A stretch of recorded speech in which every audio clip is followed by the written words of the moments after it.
Émilie Nicolas, Jonathan Trudeau, Alec Castonguay, bonsoir. Bonsoir. Bonsoir.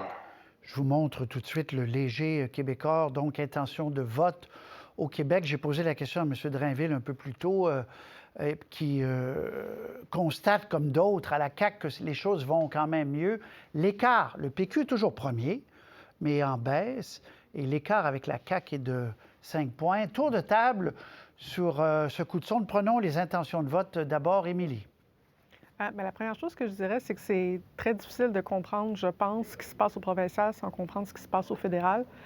Ça va très mal pour Justin Trudeau en ce moment et j'ai l'impression que c'est lui qui paie le coût politique de ce qui se passe économiquement, du mécontentement de la population.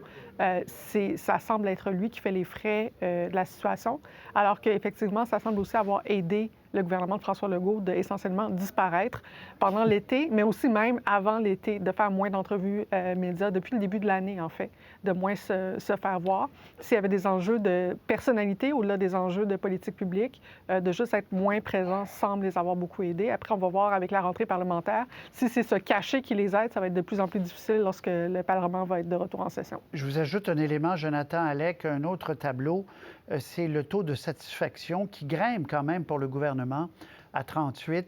Voyez-vous, depuis mars. Jonathan, comment vous avez vu ces chiffres-là, la Chose scène certaine, politique? celles et ceux qui pensaient que la partie était déjà jouée pour octobre 2026, on se rend compte que c'est loin d'être le cas. Évidemment, on peut attribuer ces résultats-là à toutes sortes d'éléments. Bon, la capacité du gouvernement Legault de se faire oublier. Émilie faisait référence à la période estivale où on a tendance à moins oublier les mauvais coups de nos politiciens. Tout ça peut être mis dans l'analyse, mais moi, ce que je retiens en épluchant les sondages de la même firme, donc de Léger, depuis le mois de mars, c'est que l'avance du Parti québécois a considérablement diminué. On est passé de 12 points en mars, ensuite c'était 10 points en avril, 7 points en juin. Là, on est à 5 points. Donc, on n'est plus dans une stabilisation des intentions de vote pour la CAQ. On est vraiment dans un resserrement, pas nécessairement attribuable à une performance exceptionnelle du gouvernement. Est-ce qu'on peut se poser des questions aussi du côté du Parti québécois, à quel point ça ne devient pas éreintant pour cette formation politique-là d'être de tous les combats alors qu'ils sont seulement 4 à l'Assemblée nationale, l'effet nouveauté qui peut tendre à s'estomper un peu. Bref, c'est rassurant pour la CAQ, mais on s'entend, la partie est loin de gagner. Il y a beaucoup de dossiers très, très chauds qui vont demeurer très présents dans l'actualité et qui pourraient être de nature à affecter l'humeur des électeurs. Oui, 2 ans, c'est très long, Alec. Oui, c'est 4 éternités, parce qu'on a l'impression, on dit souvent que 6 mois en politique, c'est une éternité, il en reste 4, donc il y a encore beaucoup de choses qui peuvent se produire. Ce qui est intéressant, c'est les sondages généralement de rentrée sont plutôt favorables au gouvernement en place. Émilie l'a dit, Jonathan Trudeau l'a répété, on a moins la tête à la politique l'été, les partis d'opposition sont moins présents, la critique est moins présente. Il y a généralement un petit rebond. La différence avec ce sondage-ci, c'est que la tendance, elle se poursuit depuis le mois de janvier, en fait. Depuis le mois de janvier, où il y avait presque 12 points d'écart entre le Parti québécois et la CAQ. Tranquillement, cet écart-là s'effrite. Et le taux de satisfaction du gouvernement, votre graphique était très parlant, Patrice, il s'améliore depuis le mois de mars. Petit à petit, 1 point par-ci, 1 point par-là, 2 points par-ci. Donc, l'été est dans la continuité d'un mouvement qui était déjà amorcé. Ce n'est pas une anomalie. On a l'impression qu'il s'est poursuivi pendant l'été, le même mouvement que ce qu'on a vu depuis le printemps. Et ça va être intéressant de voir si la rentrée parlementaire va casser ça, si les partis d'opposition qui vont être plus présents vont réussir à inverser ce retour de la satisfaction envers le gouvernement Legault. Est-ce que François Legault va se mettre les pieds dans les plats? Ça lui arrive parfois de faire des déclarations qui le suivent pendant plusieurs jours. Donc, il y a plusieurs impondérables de rentrée, mais je vous dirais que ce sondage-là, il s'inscrit dans quelque chose plutôt que d'être le rebond habituel comme on voit au retour de la pause estivale. Intéressant. On va écouter, c'est très court, M. Legault, ce matin, à l'entrée du Conseil des ministres. On travaille fort pour les Québécois. Ce qui est important, là, moi, ce que je regarde, c'est les résultats. Bon, qui ferait le meilleur premier ministre? Question que l'on retrouve à chaque fois aussi. Paul Saint-Pierre Plamondon, qui est bon premier. On le voit, M. Legault, en légère baisse, disons, stabilité. Et ensuite, les 3 autres. J'imagine que M. Legault, Alec, je recommence avec vous, tour de table, qui aime être aimé. Enfin, vous allez me dire, tous les politiciens, bien sûr. Ça doit y faire un petit pincement quand même. Oui, c'est certain. Puis quand on a été dans les hautes sphères de l'opinion publique pendant plusieurs mois lors de la pandémie, la dégringolade est quand même certainement difficile, mais je pense qu'il s'y est habitué. Honnêtement, le choc, c'était l'automne dernier, là, quand sa cote personnelle s'est mise à dégringoler rapidement. Là, ça ne bouge presque plus depuis des mois. Je pense qu'il s'est habitué à se voir dans une fourchette entre 19 et 22 %. Ce que ça veut dire, c'est que ce n'est pas François Legault qui fait en sorte que la cote de popularité du gouvernement s'améliore. Le taux de satisfaction remonte tranquillement, pas nécessairement grâce à lui. Ça veut dire qu'il faut donner le crédit à ses ministres quand même, qui sont souvent assez présents, assez performants. Ça ne veut pas dire qu'ils règlent tous les problèmes, mais les Christian Dubé, Bernard Drinville, Pierre Fitzgibbon, même qu'on l'aime ou non, il y a un franc-parler qui est quand même rafraîchissant, je trouve. Christine Fréchette à l'immigration est très bonne. Donc, il y a des ministres qui font leur travail. Jean Boulet en construction. Et donc, ces ministres-là, visiblement, font en sorte qu'on a l'impression quand même qu'il se passe quelque chose à Québec. Et la présidente du Conseil du Trésor également, Jonathan, qui tient les rênes assez solides de cette négociation complexe là, qui va s'accélérer avec les médecins. Mais justement, l'équipe est plus disciplinée. Là, j'imagine que l'équipe se dit, j'espère qu'on ne va pas reparler encore une fois à l'automne du troisième lien, des trucs comme ça, parce que quand on est plus concentré sur les gros dossiers, ça va mieux. Oui, je vous annonce qu'on va en reparler du troisième lien, des dossiers qui sont épineux, problématiques et qui suivent le gouvernement de la CAQ. C'est vrai qu'il y a des ministres qui font bien leur travail.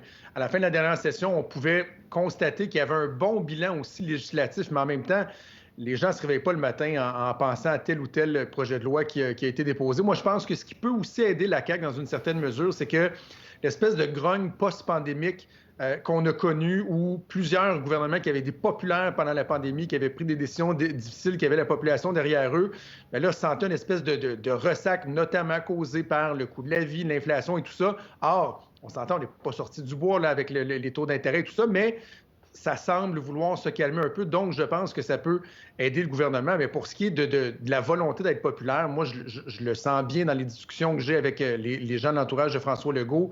Il y a une prise de conscience qui a été faite dans les derniers mois à l'effet qu'ils ont passé un mandat à vouloir être un gouvernement populaire.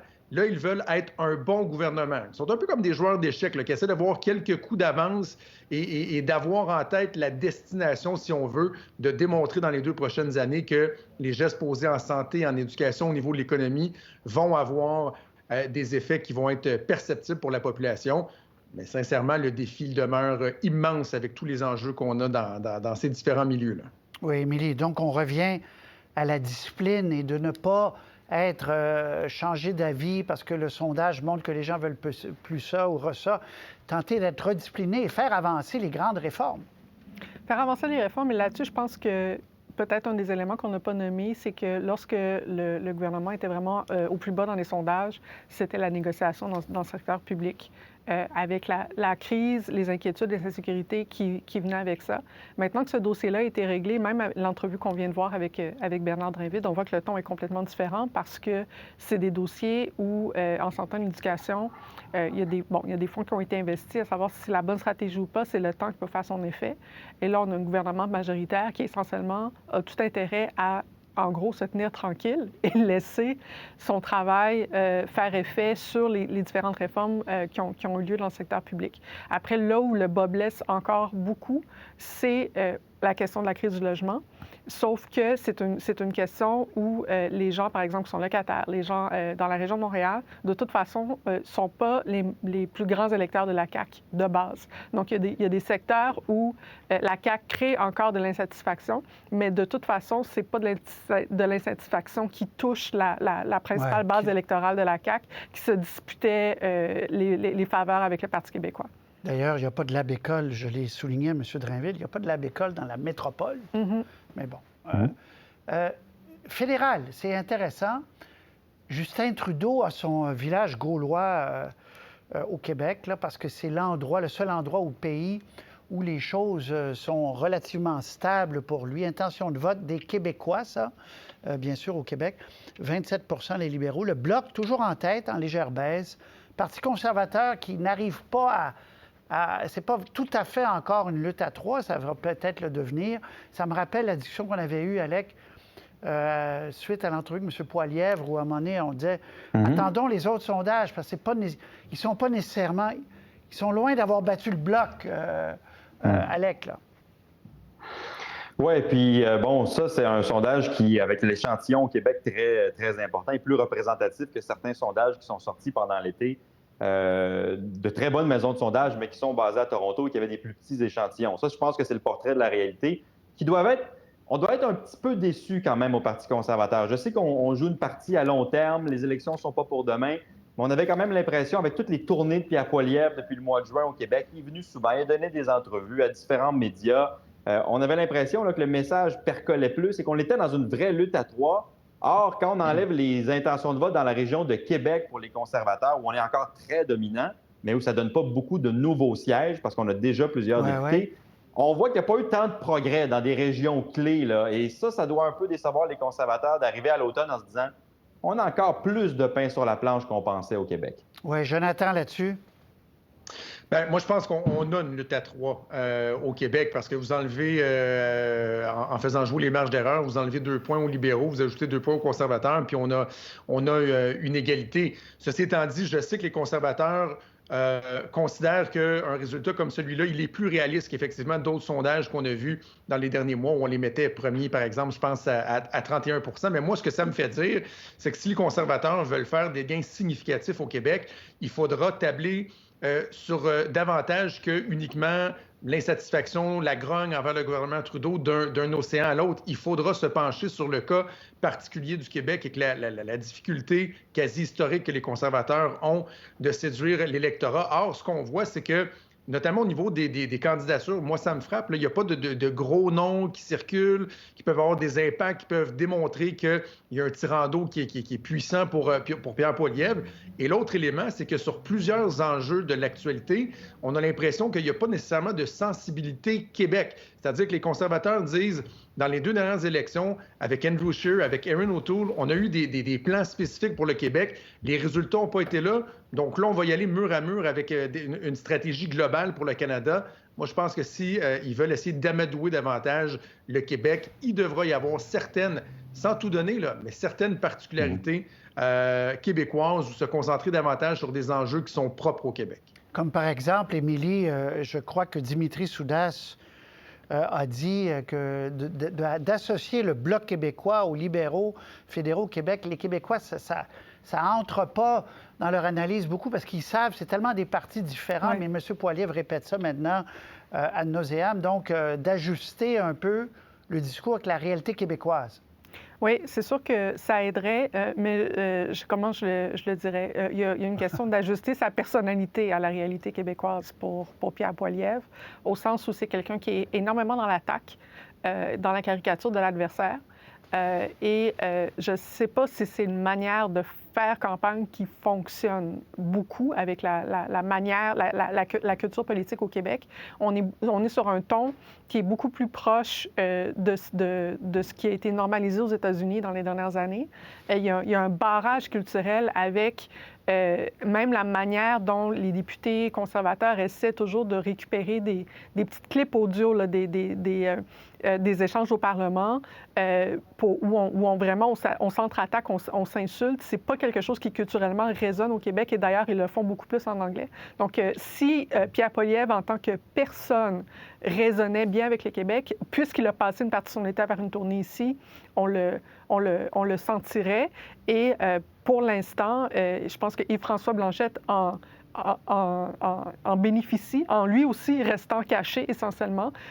Pour l'instant, on l'entend très peu parler de lui ces dernières années, en fait. Et ce faisant, il laisse Pierre Poilievre se présenter aux Québécois, et puis c'est lui-même qui peut être son pire ennemi en fonction de ce que les gens vont percevoir de lui. Puis simplement terminant, dire qu'on est dans une lutte à 3, mais on est en fait dans une lutte à 4, au sens où si les libéraux continuent leur déclin, à Montréal, c'est le NPD qui peut en profiter. Et d'ailleurs, il y a une élection partielle dans Verdun, La Salle, Villemort, où le NPD a des bonnes chances. Et donc, il y a aussi une possibilité d'avoir une réapparition du NPD qui a seulement un député à Montréal, avec un effondrement des libéraux. Il va falloir surveiller ça aussi parce que ça peut changer la stratégie néo-démocrate à l'échelle du pays s'ils ont des espoirs au Québec. Et ça peut être un tremblement de terre si les libéraux perdent ça.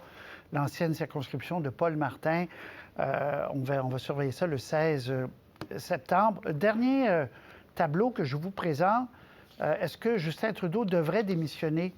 En fait, je vais vous présenter l'autre tableau avant. Là. Ça, ce qui est parfait.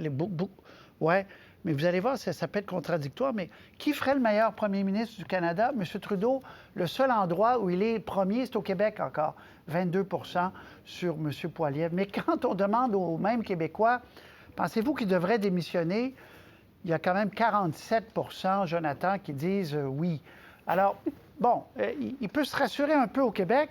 En même temps, il le sait que même les Québécois ont cette impression que les libéraux, ça fait 9-10 ans qu'ils sont au pouvoir. Oui, c'est une mince consolation. Avec 47 des gens qui pensent qu'il devrait démissionner, bon, sur qui ferait le meilleur premier ministre? Ça peut être parfois un réflexe de nommer le premier ministre qui est déjà en place, celui qu'on connaît déjà, mais on a beau faire des suppositions sur l'avenir de Justin Trudeau, à quoi une année des élections, on a l'impression que lui, il a décidé qu'il fonçait. On a surtout l'impression, en parlant avec des libéraux, qu'ils sont, dans certains cas, résignés. Là. Certains qui se disent carrément, bon, ben coudonc, on a fait un bon bout au pouvoir, on fera un tour dans l'opposition et on lui doit bien ça, il nous a menés là. Mais il n'y a pas d'enthousiasme par rapport aux résultats qu'on voit là. Ceci étant dit, on a mentionné la partielle du 16 septembre prochain. Moi, je le vois un peu comme la dernière possibilité pour ceux qui souhaitent peut-être qu'ils soient contraints de quitter, advenant une défaite. Je ne le pense pas, sincèrement, mais advenant une défaite, ça pourrait être un point tournant. Mais Alex, c'est intéressant ce que dit Jonathan, parce que vous devez entendre ça aussi, qu'à peu près tous les libéraux disent, bien, écoutez, là, pourquoi on gaspillerait, entre guillemets, un nouveau chef? M. Trudeau va faire la bataille, puis on verra, puis on perd, mais il est comme trop tard, là, Alex. Oui, ils se disent ça parce qu'il n'y a pas de dauphin naturel. Si on avait vraiment là, une carte cachée, là, puis qu'on regardait dans les sondages et qu'un nom sortait en se disant si cette personne-là prend la place de Justin Trudeau, là, la game serait complètement différente, on pourrait se maintenir au pouvoir. Je vous assure qu'on ne lui donnerait pas la chance de se rendre parce qu'on est gentil avec lui. Là. On le mettrait dehors parce qu'on voudrait garder nos sièges. C'est qu'il n'y en a pas de successeur désigné qui ferait mieux. Chrystia Freeland, François-Philippe Champagne, Mélanie Joly, même un Mark Carney qui n'a jamais été testé. Pour l'instant, tout le monde se dit, ben ça serait pas nécessairement mieux avec eux, donc allons jusqu'au bout. Mais si on en avait un, Paul Martin, à l'époque de Jean Chrétien, pour ne pas le nommer, qui attendait dans l'antichambre avec des résultats garantis, la game serait peut-être différente. Mais bon, pour l'instant, il y aurait des couteaux, mais là, il n'y en a pas parce qu'il n'y a pas personne pour mettre à la place de Justin Trudeau. Remarquez, Émilie, on disait il n'y a pas si longtemps, Kamala Harris ne fera pas mieux que Joe Biden. On regarde les sondages, il est aussi impopulaire que lui. Puis ça se transforme vite, l'image. Pas juste l'image, mais les gens, le regard des gens sur une personne peut changer, Émilie. Oui, mais si on prend des leçons de ce qui s'est passé aux États-Unis, il faut dire qu'on a attendu à la dernière minute où Joe Biden s'est fait démissionner à la très dernière minute. Et c'est pour ça qu'il n'y a eu aucune hésitation sur le dauphin. Donc, si c'est ça la stratégie, mais à ce moment-là, soit on reste avec Justin Trudeau, et si Justin Trudeau quitte, il est mieux de quitter très, très, très, très tard pour que les libéraux n'aient pas le temps de s'obstiner entre eux sur un candidat. Et à ce moment-là, on répète le scénario américain qui semble bien fonctionner pour les démocrates pour l'instant. On va en reparler. Je veux juste dire, Patrice, qu'il y en a des couteaux, mais ce sont des couteaux à beurre. Donc, ça cause pas trop de dommages. Émilie, Jonathan, Alec, bonne soirée. À bientôt. Au revoir. Merci. Bonne soirée. Au revoir.